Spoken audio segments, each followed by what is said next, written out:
তাড়াতাড়ি রান্নাটা শেষ কর, আমাদের হোটেলে খদ্দের আসার সময় হলো যে।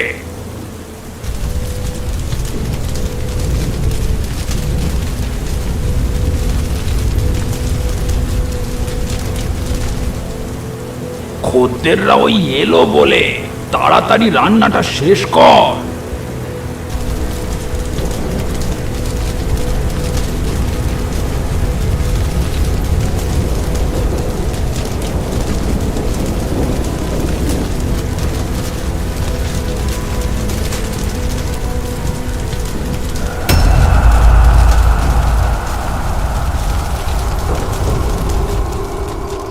শ্মশানঘাটে সব যাত্রীদের বসার সিটটাতে বসে আছি আমি আর নকুল।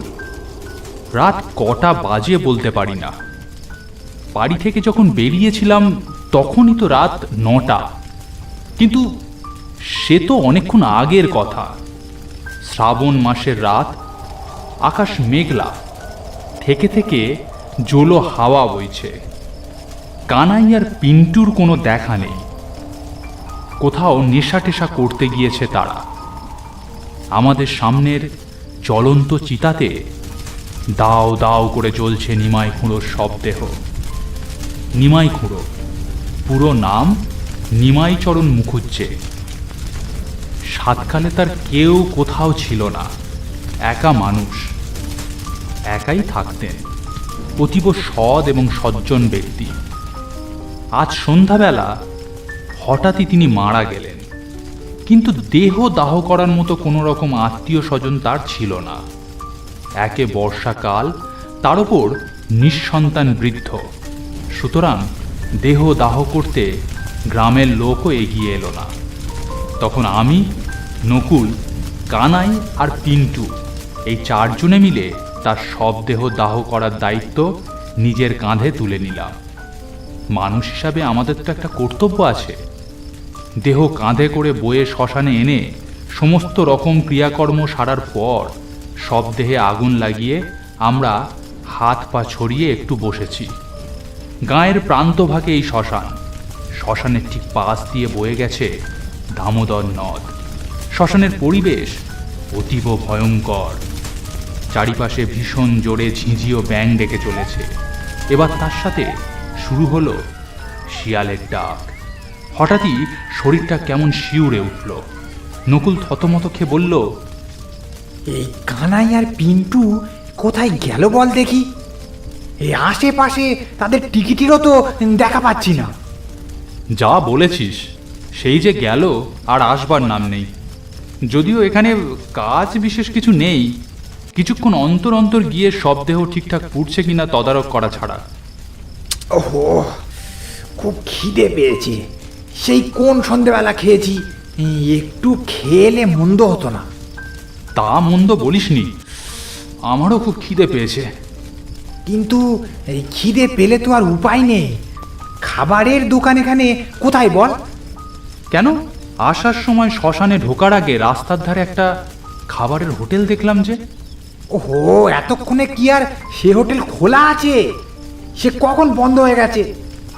আহ, খোলাও তো থাকতে পারে। চল না একবার গিয়ে দেখি। এখানে তো তেমন কিছু আর কাজ নেই, মরা ভালোই পুড়ছে। মিনিট 10 জন্য গেলে কোনো অসুবিধা হবে না। তাছাড়া সব দেহ পোড়ানোর আগে ছুঁয়ে থাকার রীতি আছে শুনেছি, কিন্তু একবার চিতায় তুলে দিয়ে আগুন ধরিয়ে দিলে তারপর আর ছুঁয়ে থাকা বা কাছে থাকার দরকার আছে বলে তো কখনো শুনিনি। হ্যাঁ, ঠিক কথা। চল তবে গিয়ে দেখি কিছু খাবার পাই কিনা। জ্বলন্ত চিতায় নিমাই খুঁড়োর আত পোড়া সবকে ফেলে রেখে আমি আর নকুল দুজনে হাঁটা লাগালাম হোটেলের উদ্দেশ্যে। হোটেলের কাছে আসতে দেখলাম হোটেলের ভিতর থেকে একটা আলো বেরোচ্ছে। কাছে যেতে দেখলাম হোটেলের মধ্যে একটা টিম টিম করে হ্যারিকেন জ্বলছে।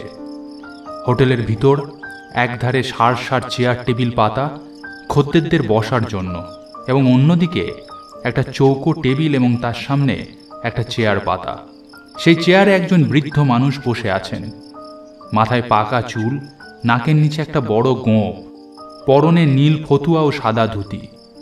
আমরা আসছি দেখতে পেয়ে লোকটি হাসি হাসি মুখ করে বললেন, আসুন বাবু, বসুন, কি খাবেন বলুন। ভাত হবে, হ্যাঁ হ্যাঁ হ্যাঁ হ্যাঁ, হবে বাবু, হবে। ভাতের সাথে আর কি আছে? ভালো মাংস হবে বাবু, খাবেন? না, মাংস নয়, কি মাছ আছে বলো। ভালো টাটকা রুই মাছ আছে বাবু, আপনারা বসুন, আমি ব্যবস্থা করে দিচ্ছি। বেশ বেশ, তাই দাও। এই বলে আমি আর নকুল দুজনে গিয়ে হাত ধুয়ে বেঞ্চে বসলাম। খানিকক্ষণের মধ্যেই ধোঁয়া ওঠা গরম ভাত, ডাল, আলু ভাজা, মাছের তরকারি লোকটা আমাদের সামনে সাজিয়ে দিয়ে গেল। খুব জোরে খিদে পেয়েছিল, তাই কথা না বাড়িয়ে খেতে শুরু করলাম। এই দোকানের রান্না করা প্রতিটা পদ অসাধারণ। পেট ভরে এক মনে খেয়ে চলেছি, এমন সময় একটা একটা বিশ্রী গন্ধে কেমন গাটা গুলিয়ে উঠল। ঘি মাখানো কাঁচা মৃতদেহ আগুনে পুড়লে যেমন গন্ধ বেরোয়, ঠিক ঠিক তেমন আষ্টে বিশ্রী গন্ধ। গন্ধটা আসছে দোকানের বাইরের দিক থেকে। আমরা বিষয়টাকে বিশেষ গুরুত্ব দিলাম না। এতক্ষণে আবার ঝিরঝির করে বৃষ্টি পড়তে শুরু করেছে, তার সাথে ঝোড়ো ঝোড়ো হাওয়া দিচ্ছে। ভাবলাম হয়তো সেই হাওয়াই শ্মশানের মাংস পোড়া গন্ধকে এখানে উড়িয়ে নিয়ে আসছে। বেশি চিন্তা করার সময় ছিল না, কারণ ওই যে বললাম আবার বৃষ্টি পড়তে শুরু করেছে। ওদিকে মরা পোড়ানোর কি হচ্ছে কে জানে। তাই তাড়াতাড়ি খেয়ে দিয়ে উঠে পড়লাম। হাত ধুয়ে লোকটার কাছে টাকা দিতে গেলাম। কি দাদা, কত হয়েছে বলুন? লোকটা অবাক হয়ে বলল, সে কি বাবু, টাকা দেবেন কি? আপনি নতুন তাই বলছি, ওরা তো কেউ টাকা দেয় না। টাকা দেওয়ার প্রথা এখানে নেই। আর টাকা ওরা পাবেই বা কোথা থেকে? আমার যা রান্না হয় তার সাথে আরো 2টো করে মিল যোগ হলো। প্রতিদিন রাত্রে এই সময় চলে আসবেন, ঠিক খাবার পেয়ে যাবেন। তা আপনারা এখানে এলেন কবে? আজকে নাকি? তার কথা শুনে আমি এবং নকুল খুব অবাক হয়ে গিয়েছিলাম, কিন্তু কি উত্তর দেব বুঝতে পারছিলাম না। তাই আমতা আমতা করে বললাম, হ্যাঁ হ্যাঁ, আজকেরই এলাম। সন্ধেবেলায় নিমাই খুঁড়ো মারা গেলেন যে, তাই তাকে দাহ করতে নিয়ে এলাম। তা ভালো করেছেন। তা আপনারা থাকবেন কোথায়? কোনো জায়গা টায়গা ঠিক করেছেন নাকি? নাকি আগে থেকে সবকিছু ঠিক করা আছে? এবার নকুল অবাক হয়ে বলল, থাকবো মানে? ও বুঝেছি বুঝেছি, তার মানে এখনো কিচ্ছু ঠিক করা হয়নি। সবে এসেছেন, ভাবছেন এখন কি করবেন। আপনাদের একটা কথা বলে রাখি, আপনারা নতুন লোক, দামোদরের এপারে বিশেষ সুবিধা করতে পারবেন না।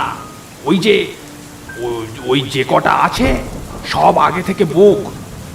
তার থেকে বরং দামোদরের ওপারে চলে যান।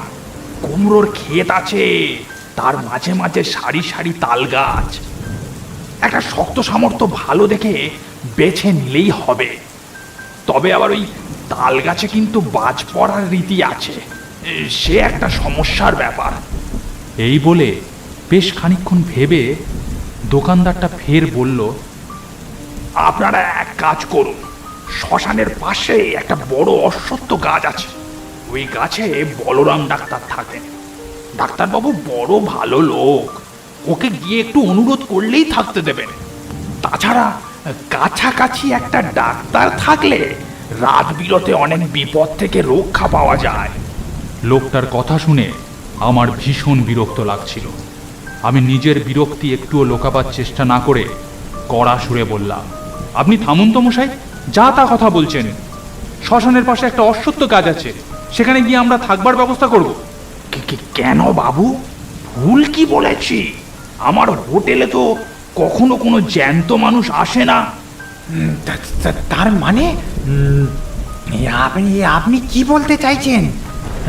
আমরা জ্যান্ত নই, আমরা মৃত।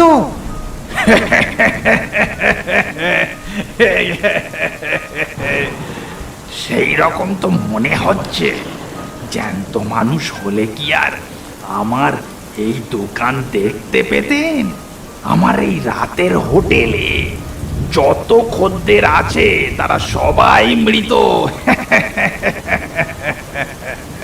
আরে মশাই, কি বলছেন আপনি? আমরা মৃত নই, আমরা জ্যান্ত মানুষ। প্রথম প্রথম ওই রকমই মনে হয়, সদ্য মরেছেন কিনা। আপনার মাথা ঠিক আছে? টাকাটা নিন আর আমাদের মুক্তি দিন। পকিয়ে পকিয়ে মাথা ধরিয়ে দিল। এত দূর বলেছি,